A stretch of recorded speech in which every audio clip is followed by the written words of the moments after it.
It wasn't so long ago in the history of man's voyage toward a better world that ships were carrying eager passengers toward the shores of a new nation that was just in the building. Our forefathers were constructing the foundation of this nation by interlocking inseparably the blocks of our political and economic freedoms.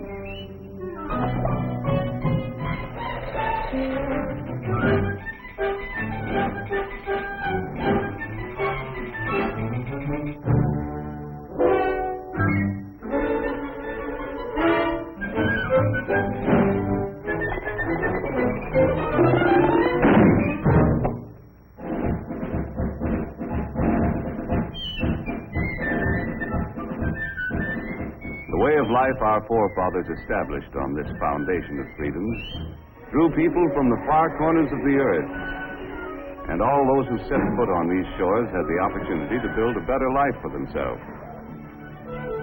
Even young Jonathan, an unskilled lad from across the sea, hoped to find a job where he could progress according to his ability and enterprise.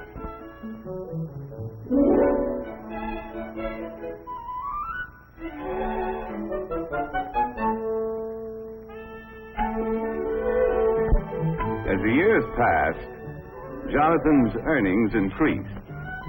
But he still felt that for a man of his skill, it was about time for another raise.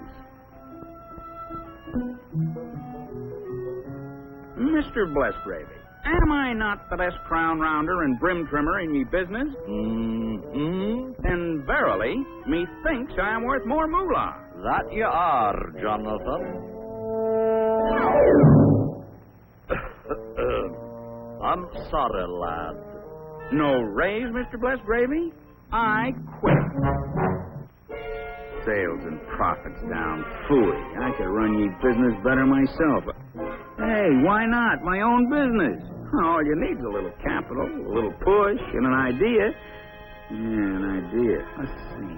So I said to him, I wouldn't wear that hat to a dog fight. Why, there isn't a decent hat in the entire village. And such prices. Imagine paying that much for a postwar.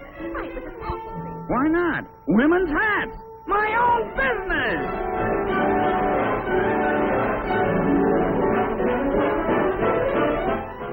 Fortunately, Jonathan was thrifty enough to keep a little nest egg for such an emergency.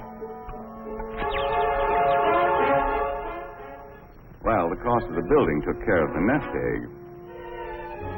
And there was nothing left to pay for the necessary tools and equipment. But happily, Jonathan had a good reputation. And, as his idea promised a profit, his friends and neighbors were willing to invest some of their savings in his new business.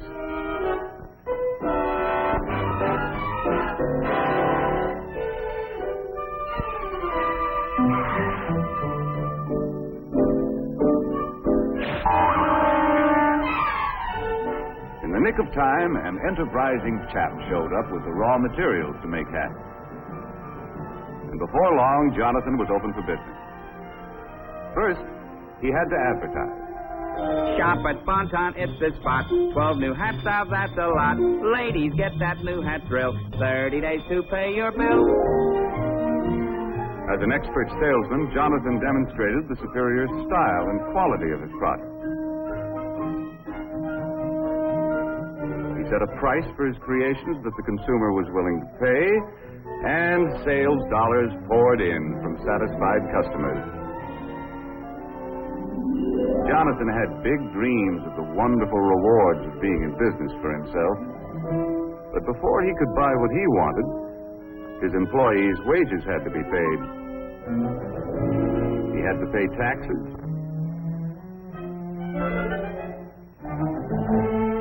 And his friends who helped finance the business had to be paid a return on their investment. When all of his bills were paid, Jonathan had to exchange his big dream for a little dream.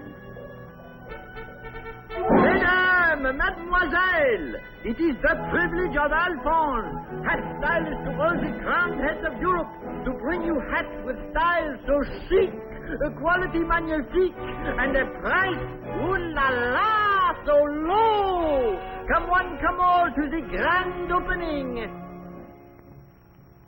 To meet competition, Jonathan had to plow part of his profits back into the business to develop a better hat. If customers approved the quality, style, and price of Jonathan's new designs, he still could make his dreams come true. With the passing years, this strong foundation of freedoms protected the dignity of the individual and his family, gave everyone the right to worship as he pleased, and promised anyone with ability and enterprise the opportunity to participate in the building of the American way of life as we know it today. A way of life that depends upon millions of thrifty Americans who send a portion of their savings to work in our business system each year. People from all walks of life, workers, farmers, housewives, all of us send our dollars to work in our business system in the hope of earning dividends or interest on our investments.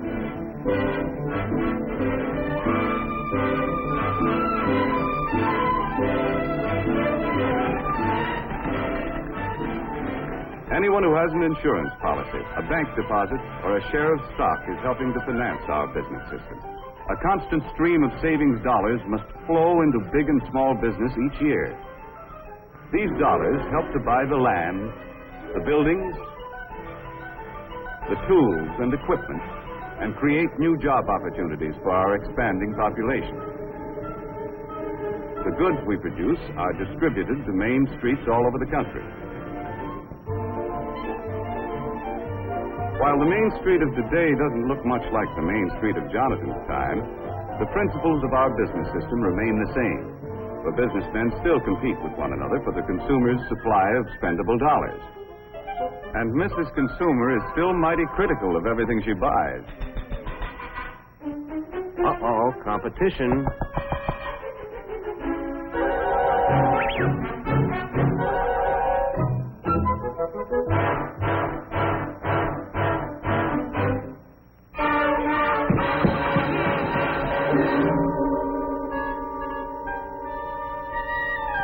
The management of every business has a continuing problem: to improve their product to stay ahead of competition, or else.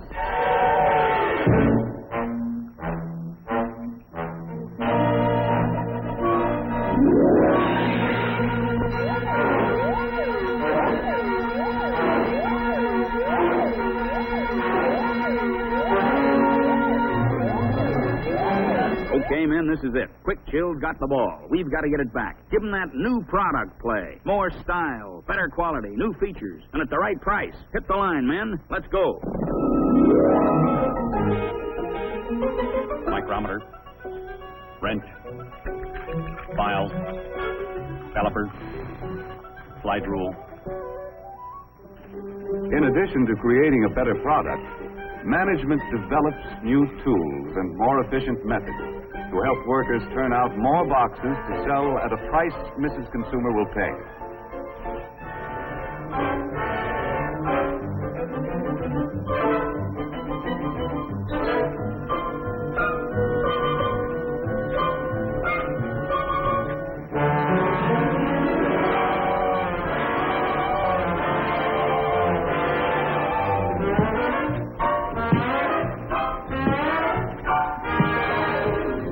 The new features about this better product are advertised to point out its competitive advantages.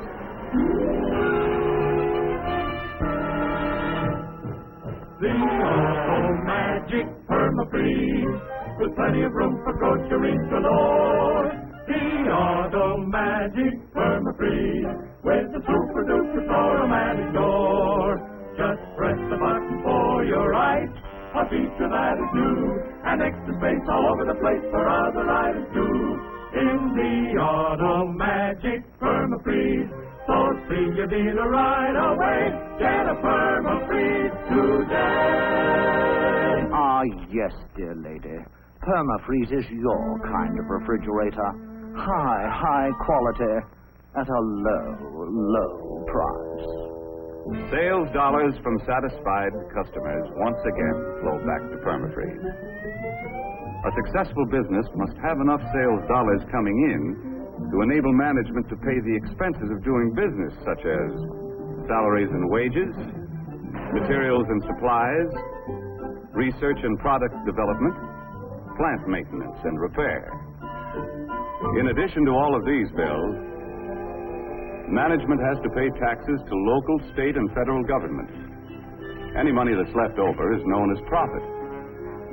Wise management plows part of it back into the business.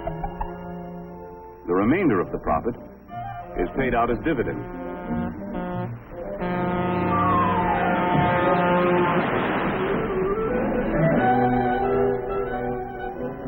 These dividends are sent back to investors as a reward for risking their savings in the American business system. Although occasionally some of us pick a lemon and have to take a loss. The constant investment of our savings through good times and bad has enabled our competitive business system to continue to increase the production of more and better goods to meet the demands of our rising population for a better standard of living. For example, it was only a little more than half a century ago that the average worker had only inefficient tools to help him turn out a product. Low production meant low wages. In 1900, many men had to work 10 hours a day, 6 days a week, to earn enough money to provide their families with the bare essentials. Hand labor was the rule in the home as well as the factory. In many families, the youngsters had to work to add their earnings to the family budget and forego the opportunity to get an education. And with most families in those days, the standard of living left much to be desired. A half-century later, we had invested enough in our business system to provide the average worker with efficient and expensive buildings and machinery to enable him to produce enough in a 40-hour week to earn twice as much as the 1900 worker earned in a 60-hour week. This shorter work week gives us all more leisure time to enjoy a standard of living beyond the wildest dreams of anyone who lived a half-century ago. The more we earn, the more our families have to spend for the things they need and want. Young people today have leisure time for fun and enjoy educational opportunities denied their fathers and grandfathers.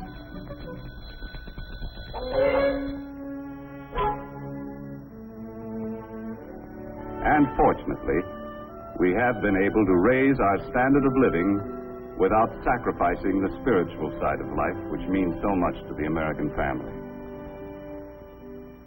Our business system has continued to provide a better life for our increasing population, in spite of destructive forces which have pounded against our foundation of freedoms with no avail.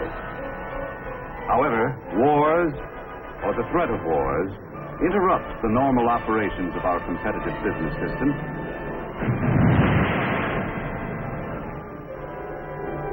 and may result in government controls which crack essential blocks in our foundation of freedoms. In World War II, wages were controlled. Many workers were frozen to their jobs. Farm prices were controlled. And profits of business were limited. Raw materials were allocated between essential and non-essential business. On Main Street, USA, many of us found less to buy because a good portion of our productive capacity went to the war effort.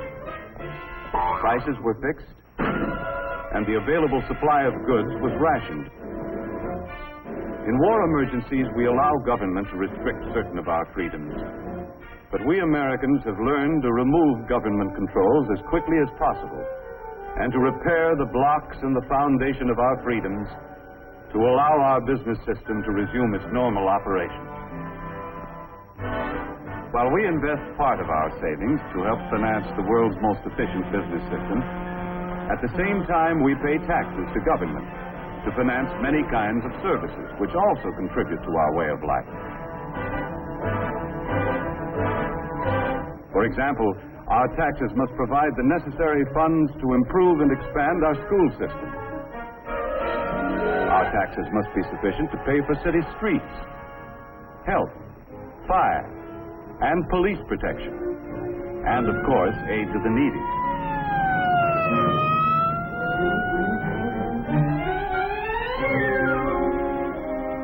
Our state taxes help pay for highways, educational institutions, and, among other things, help to finance important experiments to increase the productivity of our farms.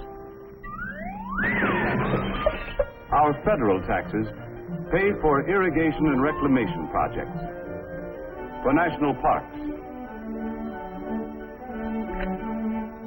postal services, the Weather Bureau, and many other services. Our taxes have to pay for the enormous cost of past wars and provide the funds for a defense program which will ensure the safety of our country. In addition, all of us should be willing to pay whatever taxes are necessary to enable efficient government to improve or expand any essential service. But with our present tax load, we should avoid pressuring government for any new services that aren't absolutely necessary. Because we all know the more our government provides, the more taxes it's forced to collect.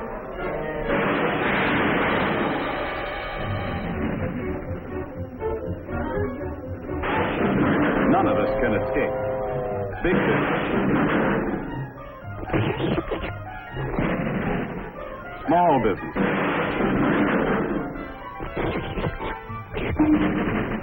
farmers,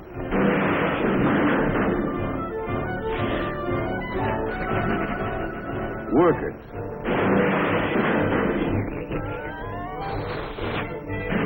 housewives, and all of us have to pay our share.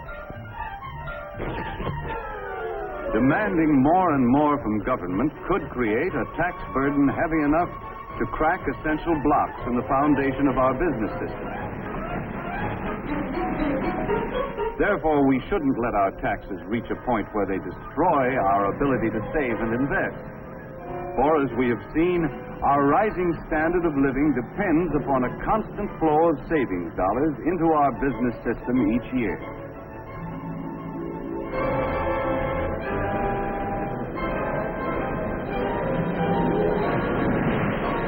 In the future of our country, waves of destructive forces will continue to batter against our foundations. When any force weakens the interlocked blocks of our political and economic freedoms, as good citizens, we must be quick to use the tools our Constitution gives us and repair any cracks that may appear. As long as we keep the foundation of our business system strong, we shall be able to maintain and improve the way of life our forefathers conceived and established. A way of life which gave everyone who came to this country the chance to progress according to his ability and enterprise. Like the youth of yesterday, the young people of today deserve the same opportunity to earn success and accomplishment. And on this foundation of freedoms, continue to build a better life for themselves and their fellow man in the world of tomorrow.